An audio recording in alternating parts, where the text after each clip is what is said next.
Yani Arwa, kulikuwa hakuna topic nyingine zaidi ya kifo cha wazazi wake? Ilikuwepo, lakini hiyo ndio ilikuwa kichwa cha habari. Na alikuwa na maswali mengi sana. Aliuliza maswali mengi sana. Maswali kama yapi?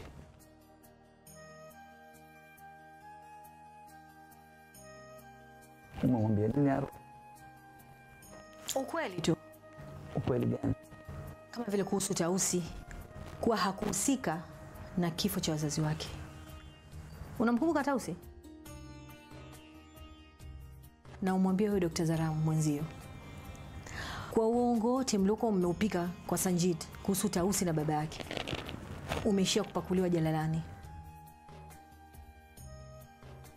Na kwa taarifa yenu, sina shida kabisa na maamuzi ya Sanjid kuhusu Halwa kusimamia biashara zake na mali yake na chochote kinachomhusu. I have no option. Nadhani tumeelewana. Usiku mwema. Arwa, you know you're playing a very dangerous game. Na matokeo yake ni mabaya sana. Na kueleza hilo.